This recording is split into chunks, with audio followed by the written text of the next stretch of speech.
of these coconut palm trees. I'm in my zone when you call me. Wrist on my neck, it was icy. I'm liking everything I see.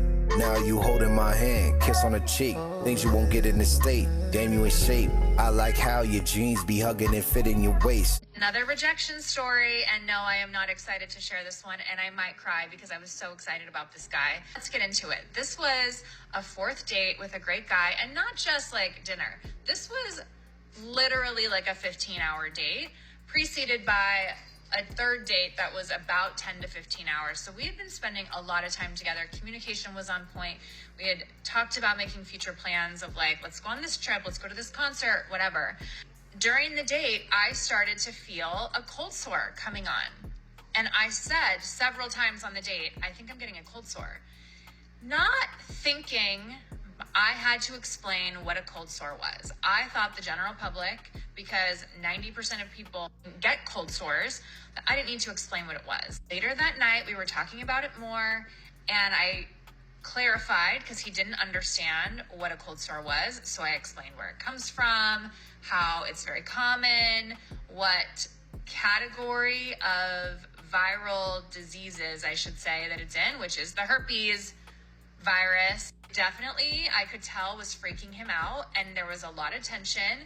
He texted me this, he can't get past the cold sore situation, and that he wishes I had mentioned it earlier, which I explained to him. I didn't mention it earlier because it's a non-issue for most of my life, but I don't know if maybe he heard the word herpes and got scared because that's a big, scary word, but also, to be unforgiving about one flaw in somebody is a giant red flag to me. I just really think like we need to destigmatize cold sores just because they're in the herpes category. It's no different than getting chicken pox, shingles, all of those things. It's just wild that people are uneducated about this and unforgiving about it when it's literally not the biggest deal in the entire world. I mean, come on now. Let's be honest, guys. She had the fucking herpes. So, like, what do you expect? You know what I'm saying? And then you try to tell this man that, you know, it's not a big deal. The thing is, I find it hilarious, other than her having the herpes, is that she wants men to be, you know, sympathetic to, you know, the situation and be logical about it and not overlook it and not get creeped out about it and not think that she's been getting ran through by Tom, Dick, and Harry. But, you know, that's another thing that she probably was embarrassed to probably mention, is that this assumes that she's promiscuous and she got something being loose out there on the streets. But not just that, but women like her are the same women that, like I just said, tell men to sympathize for her and, you know, it's not a big deal, but will absolutely like cancel a date, get turned off, get the ick, and, you know, just push a guy away and say, you know, cancel a date because his shirt doesn't match his shoes. Or, you know what I'm saying, something stupid, or you're wearing a watch and, you know, it's too silver. I like gold. Something really dumb, like, but they expect men to be sympathetic to them, but they wouldn't even do that for us. So I just find that funny, bro. Just to let you guys know how low quality these men are on the dating apps, and that they're not really there to find their match. They're just there to play dating with you so they can try and hook up with you. I mean, when you're pushing 40 like yourself, what else is there to do other than play date, get their game up, and pump and dump you for some practice? Duh, what else will we be on there for? These are what they'll do, and if they do any of these things, they're trash. Don't make the same mistakes I made. I had a guy that would get my seatbelt for me. He picked me up, took me to a restaurant, and then told me that he downloads and uses the apps because he's sexually frustrated. Got it. Another time I was walking to the bathroom, and when I came back, he said, "Hey, you didn't look very good from the back," but then when you turned around, I was like, "Oh, she's kind of pretty." Another guy told me in the middle of dinner that I was average looking, he was average looking, and that's why he thought it would work out. I mean, he probably wasn't lying. Also that he had a trailer that I could use if I ever needed it. Another guy, we were riding home, and I pointed out a nice restaurant I wanted to go to, and he said, "Maybe if you play your cards right." And obviously invited me over afterwards, and I said no. And even the ones that look like they have their shit together, like hotel executives, I've been on a couple dates with those. I literally was in the middle of the meal and the guy had his friend come over and write off the whole meal. And then as he walked through the casino and said hi to everybody, we also got free tickets to shows. Like, the whole thing was written off. It was free. Another guy that I went on a date with, I didn't finish the drink. He kind of complained and said, oh, well, at least they're tax write-offs. Then took me to a really nice restaurant and then asked me to come over afterwards and pretty much threw a fit when I said no and just stormed off and was gone forever. Extreme Dusty, I dated for like almost 3 months, invited me over to his house for a bonfire, took me to like free car shows and a very cheap play.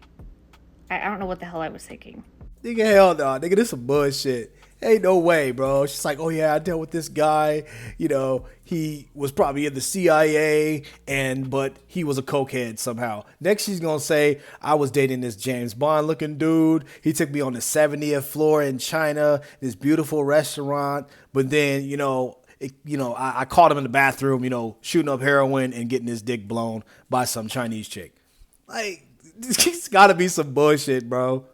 Probably the nicest date I went on, I went to a Vegas show, and the guy was a high school teacher. His house was a disaster, and he told me he had an incurable STD, the H. And I said, I can't chance that. He was a raging alcoholic and threw a fit. No, thank you. So anyways, these men on these apps are pure trash, and they're playing dating with you. They're playing taking you on a date because they want to try and see how easy you are. Don't make it easy. Make them wait. If they wait, they might like you. Also, make them buy stuff for you and take you places you actually want to go. Otherwise, don't waste your time. Spend your time on yourself. Hell no, that's not going to happen. Especially when you're 40 years old, you're not going to get all the things that you wish that you could have got back in your 20s. And that dude that told you that he was average and you were average, he was absolutely right. You're completely mid. Nothing worth any of these things. And I don't even believe half of these dates. This makes absolutely no sense. And notice in all of these stories with these guys, she didn't do anything wrong. She was an angel. She didn't do anything wrong, nothing. But she disqualified these dudes in this date. It's so easy for her to say that because she's still getting dates because dudes are just trying to practice on her. So for her to say, make them wait. And if they wait, men are not going to wait for women that are 40 years old. I'm sorry. It's just not going to happen. And you could put the cum blockers, the cumbrellas on your eyelashes, wearing those puffy things, but it's not going to work. You put those caterpillars on there, them Grovers, for what? You're 40. You get what I'm saying? Unless you're doing OnlyFans, you're 40. Like, get out of here. But, man, this is the ridiculousness, man. Absolutely ridiculous. But the fact that she made up all this stuff to stay relevant, round of applause. Wherever you got that off of Reddit, that whole story, and you recited it, you learned it, and you just did it right now, whoever wrote that shit, probably a dude, absolutely hilarious. But you're not going to get any of this. This is terrible advice. You're probably living vicariously through a lot of these modern women. But I already knew this was going to happen, bro. This is the insanity of what's going on in the West. This is why dudes are not dealing with these chicks, and they're virtually invisible. I just want to quickly rant about my experience with dating. I matched with this dude on Hinge who recently has been coming up on my For You page. I guess some of his videos are blowing up, and he's doing content on like his Hinge experience and dating. And I'm a bit irked because a lot of his videos talk about the dating experience and how difficult it is to find like a genuine connection and green flags to look for, when the man himself is a walking red flag. He has only ever commented on my gym posts on Instagram, which to me is a red flag, and has never been consistent with communication and is honestly incredibly blunt and a little bit rude. And as a result, you are wetter than the ocean. And if you get up out of that seat, you will see the puddle of your womanly juices all in your car. And that's the thing about these women. To the naked eye, a guy who's not calibrated, he would probably try to argue with this woman if they were talking back and forth in person or having an argument. He would try to argue her and say she's a hater. But to a guy who's calibrated like myself, and a small amount of guys that are out there understands that everything that she just described that sounded negative in womanese is not negative, because all those traits are things that turn women on. And these are attraction triggers women just can't get over. So what she's doing is She has this man placed in her mind, in her subconscious, living rent free. And she got herself did up, not only to look, feasible for the video, but to also to make herself up to look attractive, because she's trying to get this man's attention. That's why she mentioned his name. That's why she mentioned this man's name and talked it and went into details. This guy has never been in her life like that. She's only been dealing with those whack ass dudes. But man, to the naked eye, you would think that, she's just being a hater, but she's actually attracted to dude. But let's keep going. But everyone on TikTok is talking about how he's probably someone's crush and someone's probably in love with him. And it just really upsets me how the experience that can be coming off on TikTok is so different from someone's personal experience with Hinge or with dating. But I just thought that was a little weird. And the fact that his videos are blowing up is cool, but it just feels a little fake.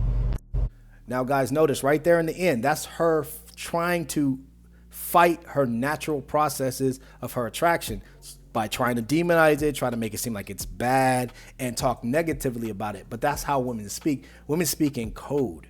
They're very, very good. If you don't understand women, they're very, very good at covering up how they feel about somebody or something. And what they do is they turn it into a negative. Just like when we were kids, you knew a girl liked you when she was try to push you, talked about you, said you're nothing, try to elicit negative behaviors towards you. Your friends will be like, I think she likes you. It's the same thing, just in an adult form. Her doing this. That's what I'm saying. Guys, you cannot get me with this. Like, I'm too good at this. Like, women, I don't think they really know. Like, I am really good at this. I'm sharp as a tack. But it is what it is, man. Like, you can't fool me, man. I've been around the block too many times. I spent that thing. But yeah, man, that's the end of the video. I hope you guys liked that. I hope you guys stayed to the end. Make sure you guys like the video, sub to the channel with post notifications on, and comment your comments down in the comment section, because that's good for the algorithm and gets these videos pushed out. But you already know what it is. Your boy Bountyville. Bountyville is up. Mastodon's down. Let's get it. Let's go. We on a road to 100K. I love you guys. I got to get back up to cooking this content that you guys love. I'm going to see you guys all in the next one. Stay tuned. Bounty Villains, I love y'all. I'll see you on the next one. Peace.